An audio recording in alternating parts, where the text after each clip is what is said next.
Regardez cette vidéo jusqu'à la fin parce que dans cette vidéo, je vous apporte les actualités récentes du Real de Madrid. Salut et bienvenue sur Actu Spoiler. Si c'est la première fois que tu passes sur ma chaîne YouTube, abonne-toi et active la cloche de notification pour recevoir une alerte chaque fois que je poste une nouvelle vidéo. Entrons direct dans le vif du sujet. Arbitre corrompu, le Real lance de graves accusations. Pendant le derby perdu face à l'Atlético Madrid, 3-1, dimanche soir, la chaîne officielle du Real Madrid a totalement dérapé. Le journaliste aux commentaires a ouvertement accusé l'arbitre Alberola Rojas de corruption. Sur la chaîne officielle du Real Madrid, la défaite dans le derby est très mal passée. Le commentateur de Real Madrid TV s'est lâché contre l'arbitre Alberola Rojas qu'il juge coupable de 3 erreurs grossières.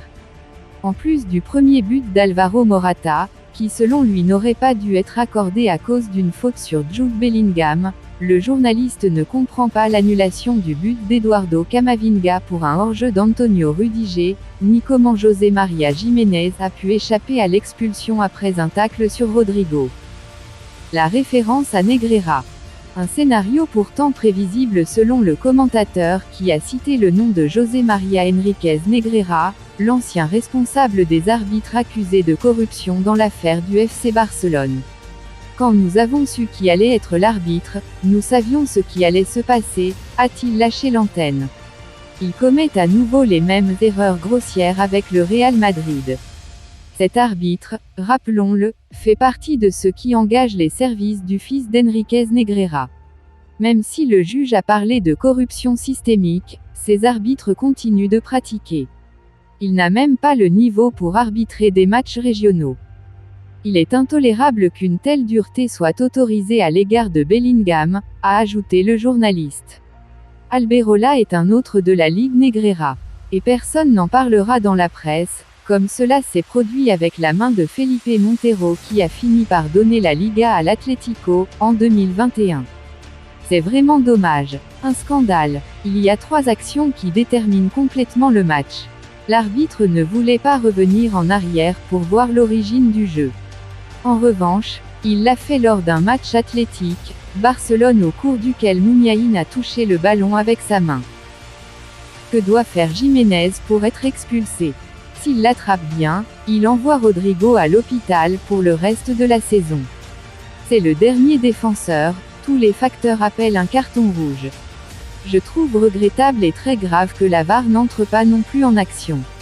Giménez doit sortir son revolver, pour être expulsé. Je ne veux pas penser à ce que diraient les paillassons de Jaume Roure, patron de Mediapro, le diffuseur de la Liga qui a acheté des parts de Barça Studio en 2022, si Rudiger avait fait ça sur Griezmann. C'est le football espagnol, à vomir, que Madrid doit supporter, a accusé le commentateur du Real Madrid en roue libre. Grosse bombe au Real Madrid, Florentino Pérez tourne le dos à Modric et Kroos. Mario Cortgana vient de lâcher une grosse information au Real Madrid ce lundi. Le journaliste informe au lendemain du premier derby de la saison perdu par Carlo Ancelotti, 3-1, que Florentino Pérez ne veut plus de Modric et de Kroos au club blanc. Légende du Real Madrid avec qui ils ont respectivement remporté 5 et 4 Ligues des Champions, Luka Modric et Toni Kroos sont aujourd'hui bien plus proches de la fin que du début de leur carrière. Néanmoins, les deux joueurs restent cramponnés à l'idée de jouer les premiers rôles en club.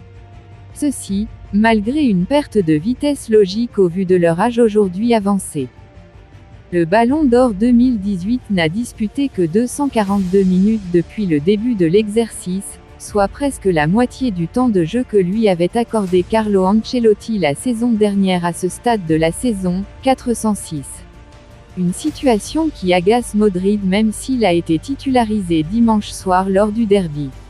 Elle avait déjà su l'exprimer lors de la trêve internationale dans le média croate Sportske Novosti. Je veux juste jouer, j'ai signé une prolongation et on m'a dit que rien ne changerait dans mon statut. C'est-il plein? Mais on se demande qui commande les décisions de Carlo Ancelotti. Et ce lundi, Mario Cortgana nous livre la réponse. Selon le journaliste, l'emblématique père du Real Madrid, Luka Modric Toni Kroos ne plaît plus à Florentino Pérez. Le président du Real Madrid l'a dit à plusieurs reprises à Carlo Ancelotti lors de la saison dernière, révèle Cortegana.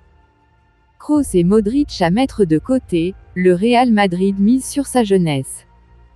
D'après les informations de Relevo, les responsables du Real Madrid insisteraient pour qu'Ancelotti mise davantage sur la jeunesse. L'objectif serait ainsi d'intégrer les deux seniors dans la rotation, et de leur offrir dans une certaine mesure un rôle de « guide ». Mais face à cette situation, Toni Kroos se sentirait lui aussi irrité. Comme l'indique une source proche du club à Relevo, l'Allemand ronge son frein, lui qui avait d'ailleurs pensé à prendre sa retraite cet été, avant de finalement prolonger. Avec la montée en puissance de Bellingham, Tchouaméni et Camavinga, difficile d'imaginer Kroos et Modric rejouer les premiers rôles au Real Madrid. Le geste classe de Bellingham malgré la défaite contre l'Atlético.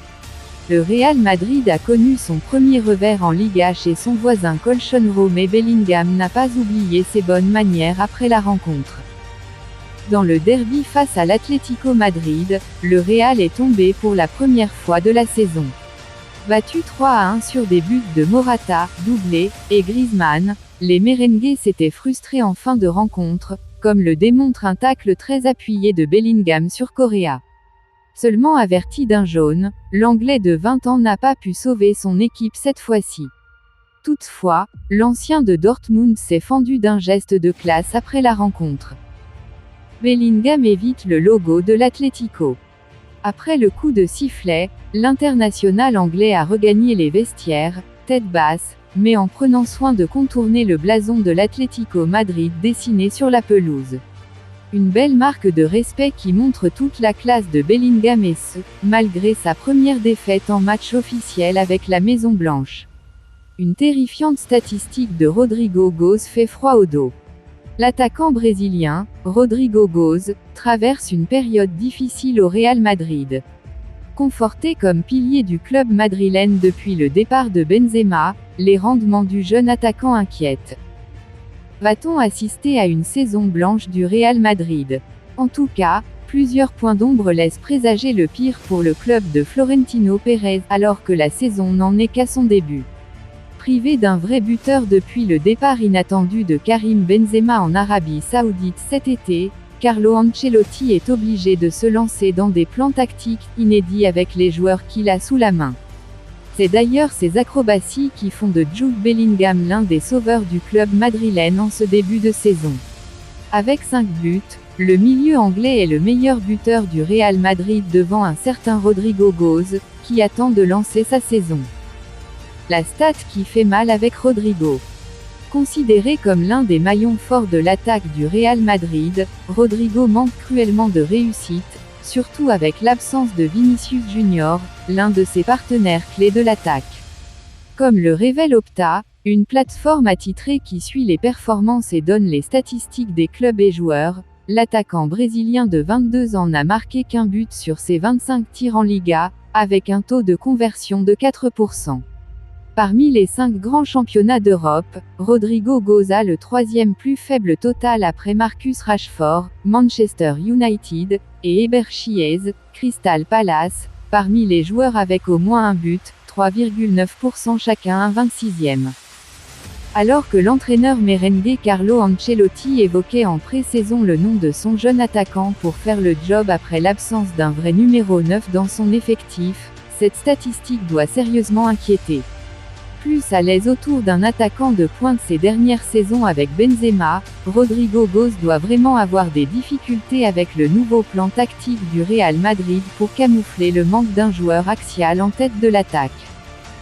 En tout cas, cette situation n'augure rien de bon pour les Madrilènes qui peinent à marquer des buts depuis le début de la saison. Même contre des petites équipes, c'est avec peine que les poulains d'Ancelotti s'en sortent, comme ce fut le cas contre l'Union Berlin en C1. Déjà humilié par l'Atlético Madrid en Liga, le Real risque de ne pas faire le poids contre les grosses écuries cette saison. Pensez-vous que le Real Madrid pourra remporter un trophée cette saison avec son effectif actuel? Avant de continuer, n'oubliez pas de vous inscrire sur un XBet en utilisant notre nouveau code promo ActuSportLive et vous recevrez tous les nouveaux bonus. Un XBet, commençant par des bonus de bienvenue allant jusqu'à 150 $ sur vos premiers dépôts et plus de bonus offerts pour les parieurs réguliers. Merci encore, nous allons continuer. Antonio Rüdiger, Real Madrid, ce pays africain est un vrai exemple pour le football. Lors de son passage dans l'émission « Talents d'Afrique » sur Canal+, où il était interrogé au sujet du football africain qu'il suit avec passion, l'international allemand du Real Madrid, Antonio Rüdiger, dont les racines sont en Sierra Leone, a exprimé son admiration pour le Sénégal. L'ex-footballeur de l'AS Roma et de Chelsea a saisi l'opportunité pour parler du football africain en général et saluer les progrès remarquables réalisés au Sénégal, notamment dans le domaine des infrastructures. Ce que je pense du football africain en général.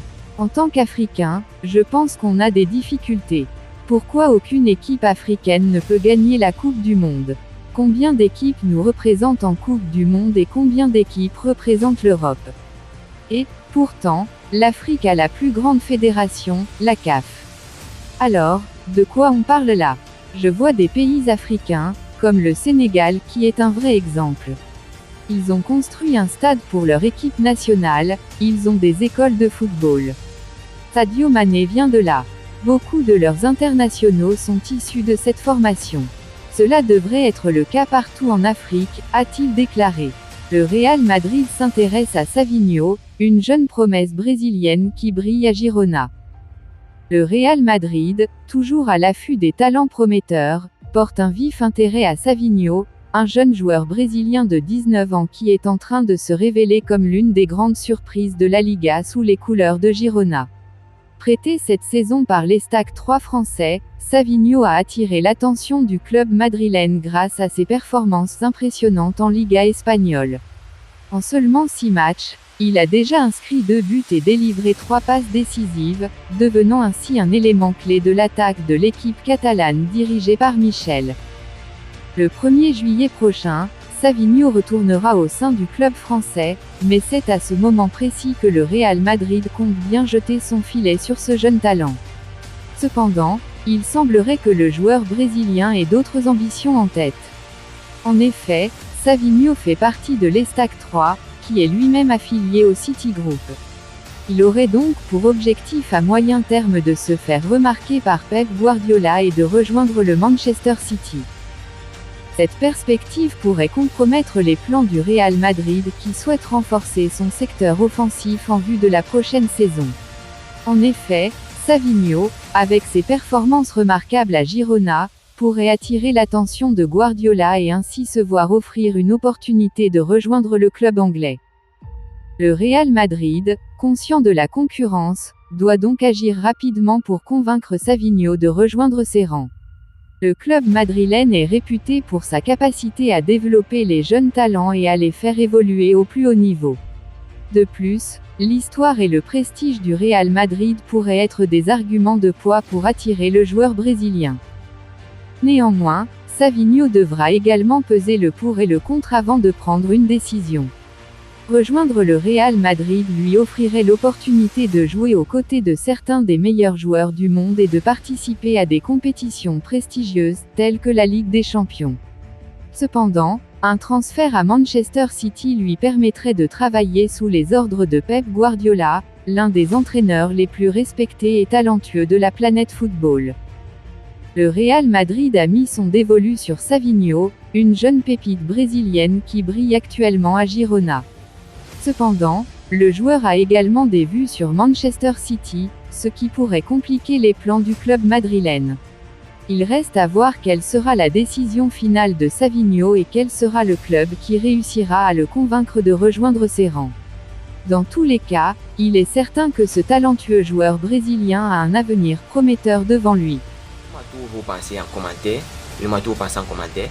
Si vous avez suivi cette vidéo jusqu'à la fin, merci. Laissez-moi un like, ça fait plaisir, c'est gratuit.